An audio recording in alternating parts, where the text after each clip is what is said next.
Bonjour à tous, bonjour à toutes. Merci à toutes les personnes qui mettent des pouces bleus en bas de mes vidéos. Vraiment, je vous remercie du plus profond du cœur. Et en tant qu'un croyant, je prie que Dieu du ciel, le créateur du ciel et de la terre, et celui qui connaît la direction du vent et qui connaît la destinée qui connaît la destinée de chacun d'entre nous, que ce Dieu-là fasse en sorte que vos soutiens soient pour vous une bénédiction, par les commentaires, par les partages, par les pouces bleus et par les encouragements que vous m'apportez personnellement. J'aimerais aujourd'hui une fois de plus vous montrer la limite des coachs des réseaux sociaux. Des gens qui se disent coachs, qui sont sur des réseaux sociaux. Aujourd'hui, on va parler d'un certain coach qui a essayé tout dans sa vie. Il a tout essayé dans sa vie de blogueur. Il a essayé d'être pasteur. Il s'appelait pasteur quelque chose.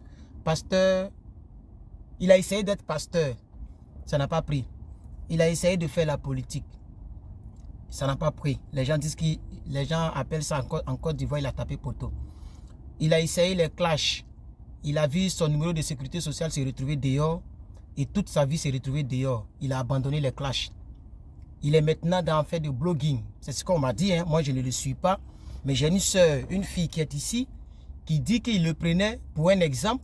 Mais la vidéo, parce que maintenant, il paraît qu'il fait des coachs. Il coach les gens. Il coach les gens et il donne des conseils aux couples, aux gens qui ont des problèmes. Et elle m'a envoyé une de ses récentes vidéos où il dit avoir eu une histoire de la part d'une personne et la personne lui aurait expliqué l'histoire. Et c'est au bout de cette histoire-là que vous allez suivre maintenant. Bonjour tonton Mobli, je suis originaire de la Guinée, vivant aux USA. Et j'aime votre façon de décrypter et de conseiller. Mon histoire me fait honte, mais j'ai vraiment besoin de vous. En effet, cela fait maintenant 7 ans que je vis avec mon mari, originaire du Niger. Nous avons 3 jolis enfants, dont 2 filles et un garçon. Le problème est que cela fait 9 mois qu'il ne me touche plus. À part ça, tout va bien. Il s'occupe bien de moi et de nos enfants. Lorsque je m'approche de lui, il prétend être fatigué. Et pourtant, je ne demande que 20 minutes de sexe. Mais il m'ignore. Le problème est que depuis un certain temps, un jeune Sénégalais me fait la cour. Pour être franche, tonton Bobli, je suis tenté car cela me manque beaucoup. À tel point qu'il y a 2 semaines, je me suis laissé tripoter dans sa voiture. En moins de 5 minutes, il a réussi à me faire jouir. Et j'ai aussi caressé son truc.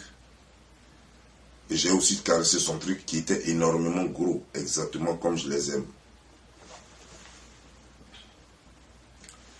Lui aussi a joui très rapidement, je crois entre 10 et 15 minutes. Je ne me souviens plus, tellement c'était bon.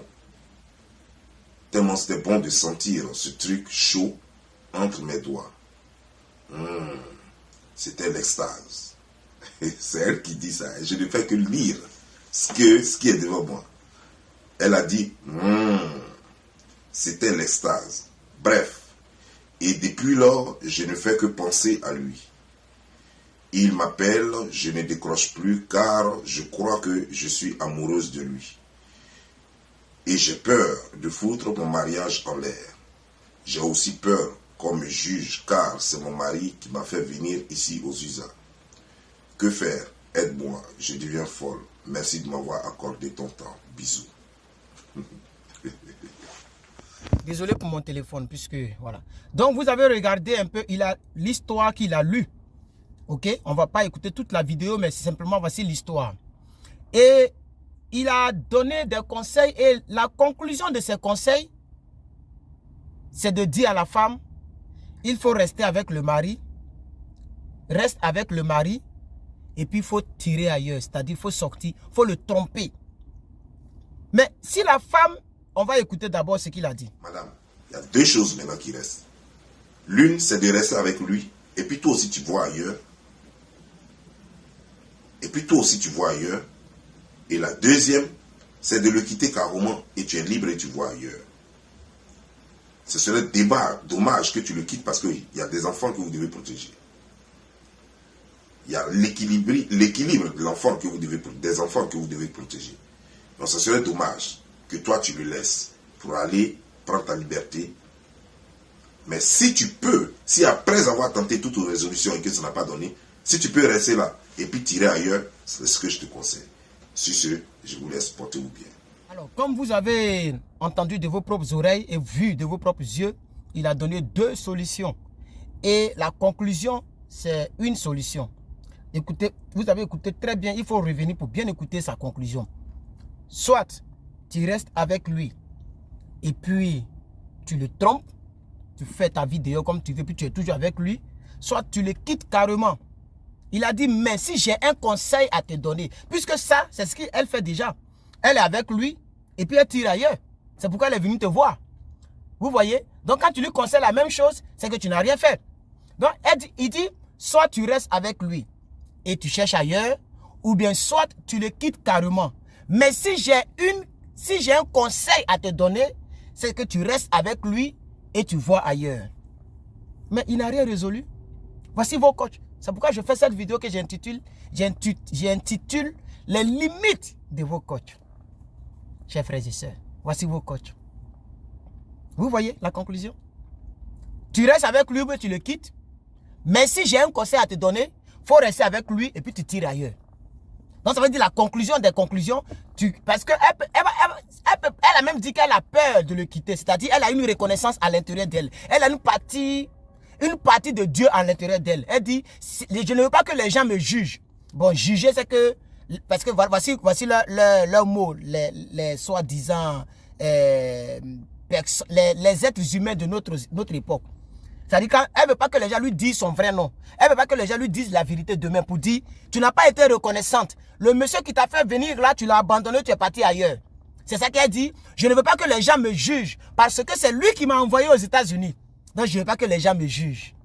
Juger, c'est lorsque quelqu'un dira demain, tu n'as pas été reconnaissante. Pourquoi tu n'es pas resté avec lui? Pourquoi tu n'as pas discuté? Comme lui-même il a dit dans la vidéo. Oui, j'ai lu ça, mais c'est la conclusion qui m'intéresse. Parce que la fille, elle a écouté, mais elle a besoin d'une conclusion. C'est que tu lui conseilles. Puisqu'il a dit beaucoup de choses dans la vidéo, mais moi, je n'ai pas le temps de faire écouter toute sa vidéo. Je suis vraiment désolé. Ce monsieur, ce n'est pas un exemple pour moi. Je n'aime même pas l'écouter. Mais comme quelqu'un m'a envoyé l'histoire, et quelqu'un m'a dit, pardon, il faut suivre. Il faut suivre. Regarde comment on trompe enfant des gens. Il a donné comme conclusion, il faudrait qu'elle reste avec son mari et qu'elle cherche ailleurs. Est-ce que tu peux pas dire quelque chose? Mais la fille n'est pas venue me contacter. Elle a contacté le monsieur. Elle ne m'a pas contacté, mais peut-être qu'elle ne me connaît pas du tout. Si elle m'avait contacté, je lui aurais donné une bonne solution que celle-ci. Chers frères et sœurs, amis d'ici et d'ailleurs, vous me regardez un coach. Voici un coach. Soit tu restes avec lui, soit tu le quittes. Ça, c'est propre. N'est-ce pas? Mais on a besoin d'un point focal. Quel est le point focal autour duquel elle va pirouetter pour avoir une solution? Et le point focal pour ce monsieur, il dit, tu restes avec lui et tu frappes ailleurs. Donc, il faut tromper ton mari. Mais donc, ça sera toute une vie parce qu'ils sont mariés légalement. Donc, tu es en train de dire à l'enfant de quelqu'un de tromper son mari pendant toute une vie. Au lieu de chercher à résoudre le problème. Il y a toujours une solution à chaque problème. Il y a toujours une solution à chaque problème. Vous voyez, c'est pourquoi je dis aux gens, tournez-vous vers Dieu. Dieu est mieux que ces conneries que vous écoutez sur les réseaux sociaux. Tournez-vous vers la Bible. Ouvrez la Bible et regardez. Ouvrez la Bible et regardez. Ouvrez la Bible et regardez dans la Bible. Que dit la Bible? N'est-ce pas que le mariage c'est pour le meilleur et pour le pire? C'est pour le meilleur et pour le pire, n'est-ce pas? Mais ce n'est pas parce que c'est pour le meilleur et pour le pire qu'on va rester là seulement dans le pire. Il faut prier pour que le pire devienne le meilleur. Il faut parler à son mari. Il faut aussi voir ce qu'on fait. Qu'est-ce qui s'est passé? Parce que quand les filles là viennent expliquer comme ça, là, elles ne disent pas réellement ce qui s'est passé. Parce qu'un homme qui ne touche pas pendant 9 mois, c'est qu'il y a un problème. Elle a passé tout son temps à décrire le sexe du Sénégalais, qui est gros et qui est chaud. Vous l'avez écouté. Bon, vous avez écouté le monsieur qui a lu la soi-disant lettre. Elle a passé son temps à dire que c'était l'extase. Elle a même dit, elle a encore toute cette envie-là. C'est-à-dire, même si on voit le monsieur demain, elle va sauter sur lui. Voilà ce qu'elle a expliqué. Mais elle n'explique pas le problème. Un mari qui t'a fait venir, c'est qu'il t'a aimé. Il y a femme ici. Donc il t'a aimé, il t'a fait venir. Pourquoi il ne te touche pas? Elle ne va jamais dire le point focal. Jamais de la vie. Parce que ce sont des filles qui ne sont même pas, elles veulent simplement. C'est pourquoi je vous dis, c'est même comme les chrétiens d'aujourd'hui. Ils ont besoin des pasteurs qui vont soulager leur conscience, parce que leur conscience leur gronde. Quand on va regarder cette vidéo et que le monsieur a donné cette conclusion, ça fait 2 jours, 3 jours, je ne sais même plus. Je ne sais même plus, puisque la vidéo m'a été envoyée par WhatsApp. Donc je ne sais plus. Puisque c'est l'une de mes filles qui a mon ancien WhatsApp Move, qui était un WhatsApp secret que je ne donne plus comme ça, pas du tout même d'ailleurs, qui m'a écrit, qui m'a envoyé. J'ai un WhatsApp Move que je donne à personne. Parce que je vous ai dit, j'ai toujours un groupe où il y a mes filles, mes fils spirituels. On n'est pas nombreux, aussi on est 3, on est 12. Chers frères et sœurs, voici un peu des personnes qui vous induisent en erreur. Voici un peu. Mais pour ne pas dire que non, c'est quelqu'un qui cherche vue, c'est pourquoi je n'ai pas dit son nom du tout. Et dans le titre, je ne mettrai pas son nom. Juste la partie qui m'intéresse, puisque lui-même il n'a pas vu d'ailleurs. Mais la partie qui m'intéresse, c'est l'histoire et la conclusion. Le conseil que la fille cherchait. Puisque ce qu'il a dit, il n'a rien dit, puisque c'est ce que la fille fait déjà. Elle est avec le monsieur. Elle dit, je ne veux pas qu'on me juge, parce que c'est lui qui m'a fait venir. J'ai peur que mon foyer se gâte. Donne-moi une solution. Une solution qui fera en sorte que je n'ai plus peur et que mon foyer soit conservé. C'est ça la volonté de la fille, la réelle volonté. Elle veut rester avec son mari pour ne plus que son cœur batte. En réalité, elle veut abandonner le monsieur. Sinon, si elle veut quitter le monsieur, on est aux États-Unis. Hein? On n'est pas en Afrique où à cause de la misère, elle va rester avec celui qu'elle n'aime pas. Parce que le monsieur lui donne l'argent. Elle peut quitter le monsieur et puis aller avec le Sénégalais. Sûrement que le Sénégalais, elle a les papiers aussi. Donc, si elle est avec le monsieur, c'est qu'elle n'a pas envie de quitter le monsieur. Soit par reconnaissance, comme elle a si bien dit, je ne veux pas que les gens me jugent. Ben, bon, les frères, je ne suis pas là pour donner ma solution à cette situation. Vous pouvez donner vos solutions en commentaire. Ce que je voulais vous montrer, c'est juste, comme le titre le dit, les limites des coachs des réseaux sociaux. Ils sont tous limités, ils n'ont pas une vraie solution. Que Dieu vous bénisse, Dr Boom.